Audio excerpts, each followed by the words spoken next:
people say that Jo must have hated marriage because she doesn't want John and Meg to marry. But then that's interesting because she also wants Meg to marry Laurie. So she doesn't really have anything against Meg marrying. So what do you make of that? I really don't know what's going on, to be honest. I wonder if he's a stranger, and Jo is so fierce in her affections for family, and the Lawrences have become family to her. And then, as you were saying before about how she wants a brother, and she finds that in Laurie. And so if Meg is going to marry anybody, you know how sometimes she'll joke around and she says, well, I wish I could marry Meg myself and then everything will be okay. She doesn't want to lose Meg. And I think maybe John Brooke she considers him an outsider. Yeah, that makes sense. Because Laurie is familiar, then Meg would be married to someone Jo knows, and still, like, Laurie wouldn't take Meg away. Right, because he's already in the picture. Yeah, that makes sense. I remember that Louisa May Alcott's sister, Anna Alcott, she married John Pratt, and they announced their engagement 1 month after Elizabeth had died. That happened in 1858, according to my notes. So that was 9 years before Little Woman was written. But I think Louisa kinda was able to tap into that feeling of your sister marrying. I don't know how well she knew John Pratt. I think they describe him as a family friend. But like, if you have just lost your sister and your other sister is planning to get married, then you will be alone. Because May, I believe, was planning to move to Europe at the time, and she eventually did. Thus, this explains that fear that Jo has of being alone. Yes, and having her very important family circle be penetrated by unwelcome sources. It's like, she's hard. She's hard. She doesn't take to just everybody. And I think at that point, when you are like 15, if there is a big change in family, it can really affect you because you are in that age when everything affects you. Yes. And that's one of the things that definitely changes for at least me as a reader when Jo goes to New York, and how it just opens up. It just creates a bigger world, because she's just been bound to family up until then. It's good for her to get out of town. And it's good for us to get out of town with her. And there's something familiar to Frederick that she finds in him. So he almost immediately becomes part of that family that she has. I mean, you can see that in the way she writes to Marmee, because all the letters are about him, essentially. She doesn't write like anything else in New York, it's all about him. She doesn't even wonder if he would be accepted by the family. She knows that he will fit right in. But then also when Jo goes to New York, she, in a way, tries to escape Laurie's advances. But I think it's also something that she does for herself, because she knows that essentially you need to leave. I think Louisa May Alcott's original name for Little Woman Part 2 was Leaving the Nest. Oh, really? Yes, which is actually pretty, well, exactly what you said about this. It's actually about growth, becoming your own person. Jo also thinks, I don't know if she's just fooling herself or if this is a legitimate reason, but she may have hastily arrived at a conclusion that Beth was in love with Laurie because she was ready to go, and she was ready to escape Laurie. Laurie's advances. Also, maybe she needed a bigger excuse in her mind. Like, well, I think Beth's in love with him. Certainly, we know why Beth was upset. And we also know that Joe was nowhere near contemplating the loss of Beth at that time. So that was an easy conclusion for her to come to. Psychologically, helped her go and try something away from home, away from Laurie. Hello, friends. It is Niina from the Little Woman podcast.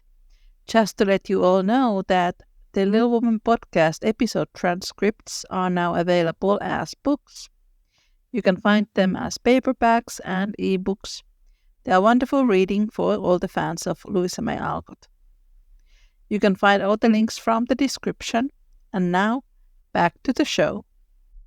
I think that Laurie was harassing her, even though Joe wouldn't use that word. But I think maybe it's because of that toxic masculinity or this fondness for boys in general.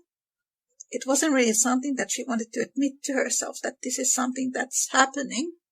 But then I think also, I don't think she wanted to admit to herself that Beth was really deadly ill. No, I think it must have been, like the last thing.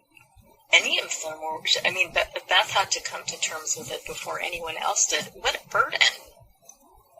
Speaking of burdens, that's a big one. To shoulder that by yourself. That's something just in my life that I worry about with the people that I've known who become extremely ill and are trying to put a good face on things.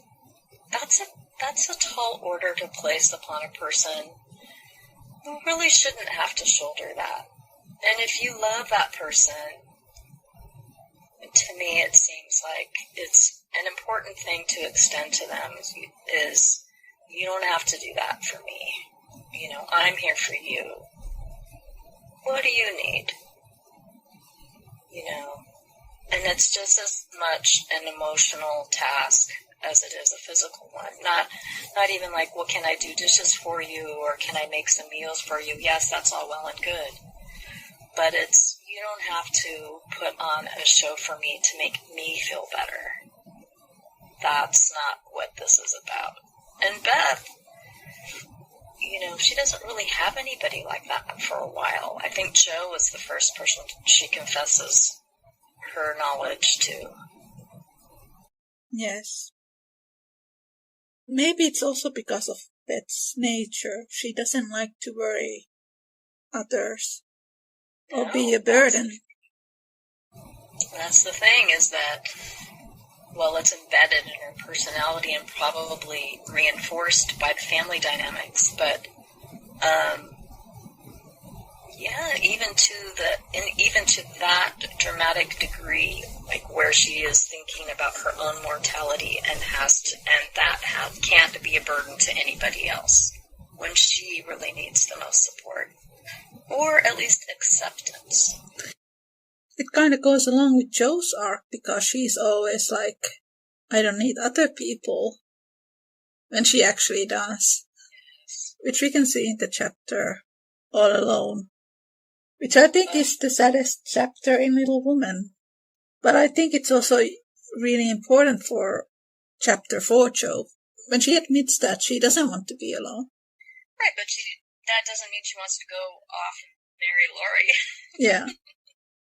That's not an option. She doesn't even think of that. It really begins from this letter that Amy sends to home and tells that she and Laurie are engaged. No, they are married. And Joe is happy for them, but she doesn't envy Laurie or Amy. She envies that they are not alone like she is. It's a heavy chapter, and not something you see in the earlier half. It's very effective. Definitely. Was that all we have to say about Laurie Makes Me Chief? I love Laurie, but I'm not blinded by his faults any more than we're allowed to be blinded by the faults of the sisters. And I love that he has a character arc as much as the sisters do. And I think that it's unfair to Louisa's work that we overlook that just because it's not as obvious, even though it seems to me like it's pretty obvious. And I think it's an important message to us that we aren't perfect, that we have to develop self-awareness and try to make improvements, not be so blinded, by our emotions, our perspectives. It's like all the problems that arise in Little Women, Amy feeling slighted, Laurie feeling slighted, Joe feeling slighted, is pretty much the root of all of the scrapes, quote unquote, that they get into. The quickness that we tend to feel as human beings to feel slighted and defensive and then lash out. And then feeling some regret if we decide not to feel defensive about it and make excuses for it. It's good for us to regret our poor behavior and then try to do better next time. Yeah, that's the whole point of being human, I think. You make mistakes and you grow from them. And I think that that's one of the things that, or maybe is the theme that attracts people to Little Women to this day. This is just every man's story. One of my friends said that if Laurie would have ended up with Joe in this book, Little Woman would not be famous. I wanted to hear your opinion about that. I think she has a point because, especially in part 2, a lot of the story is actually developed around that tension between Joe and Laurie, Amy and Fredrik. My experience with that relationship, when I first read that book, I was 9. It never has once, since that first reading, occurred to me to second guess Joe's feelings or choices. It just never occurred to me. I just believed what she said, what I felt discomfort for her during Heartache. The chapter is called Heartache, where the proposal is, right? Yes. It was uncomfortable. I was with her every step of the way. I am with her every step of the way when she feels uncomfortable with his advances that she's noticing. And she's bashful about it. She doesn't think it's right for her. And she doesn't think it's right for him. They're mates, but they're not mates. And I never thought to question that.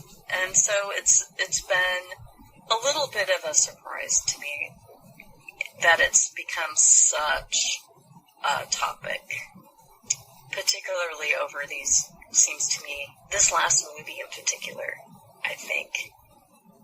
I think that Greta Gerwig, it's as though she thinks that she is explaining, she's like Gerda-splaining Louisa May Alcott to us. And it's not even about Joe so much.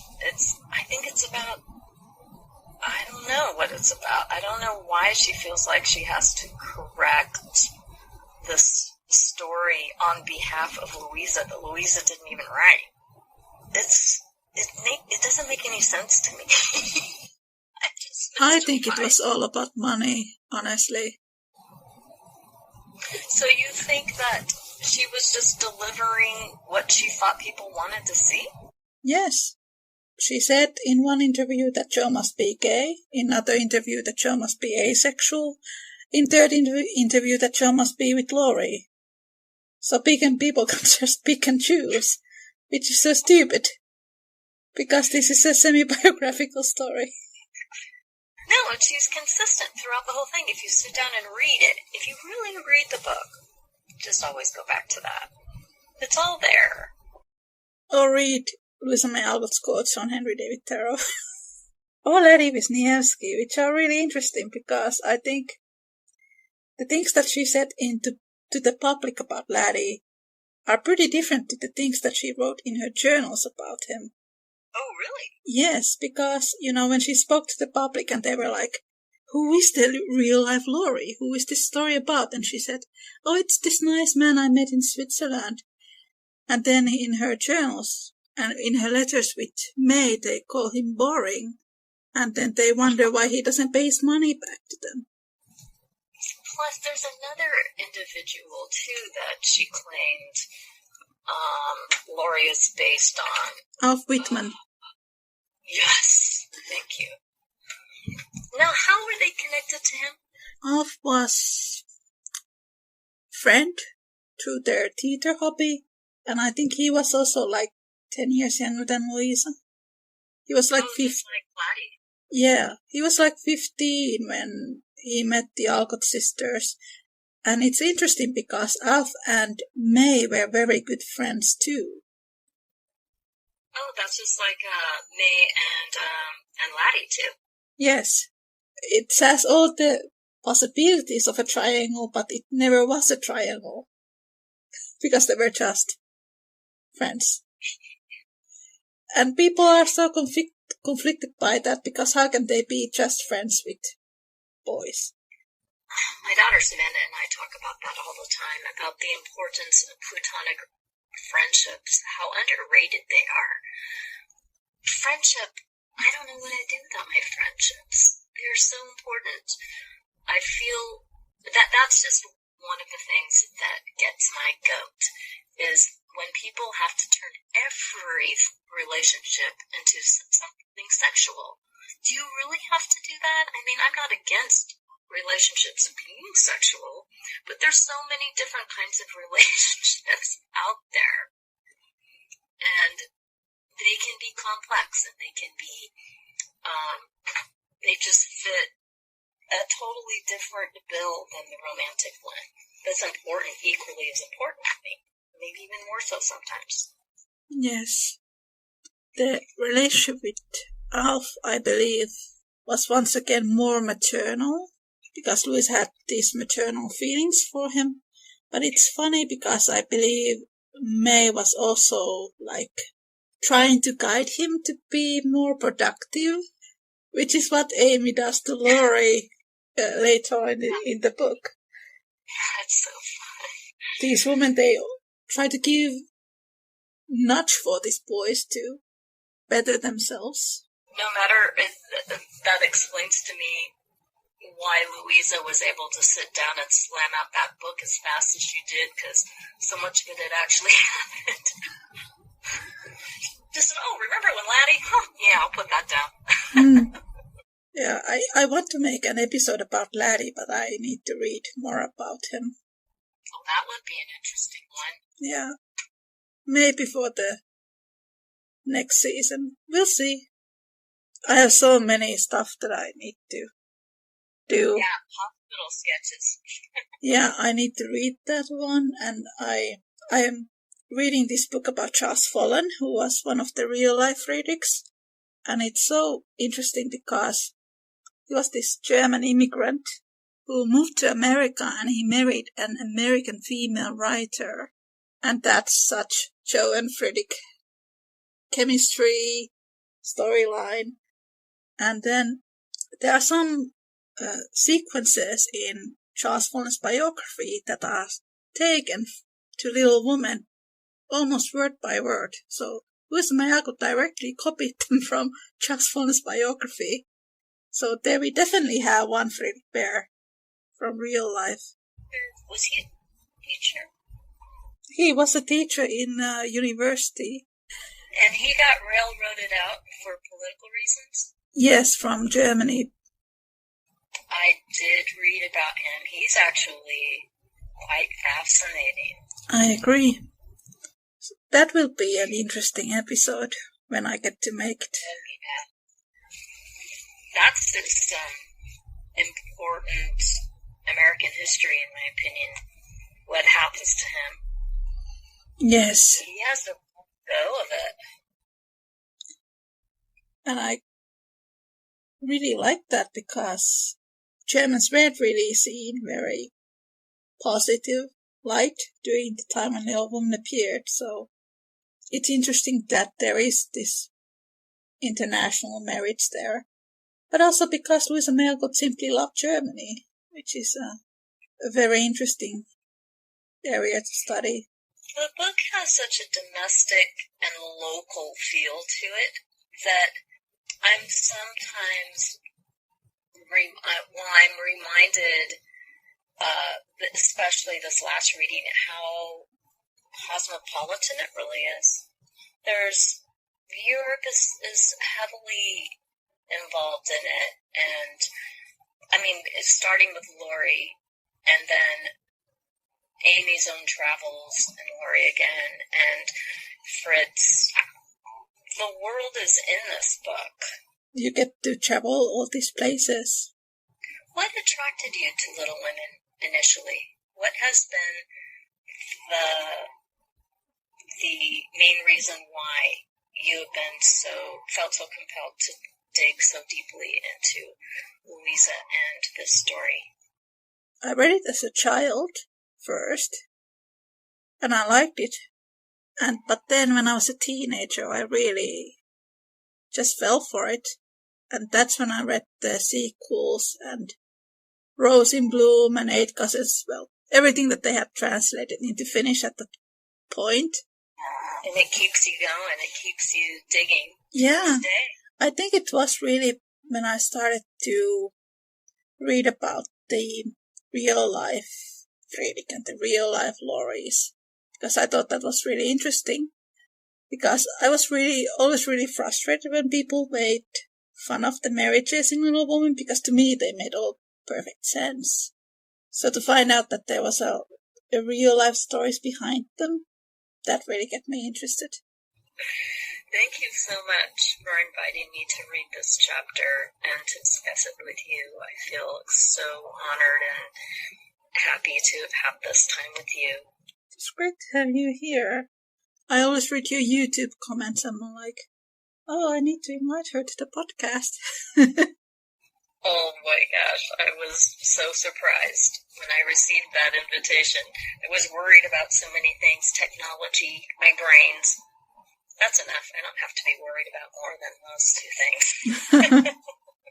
Thank you, Niina. Thank you, Kimberly. So on. Bye. Bye. Thank you so much for listening. Take care and make good choices. Bye.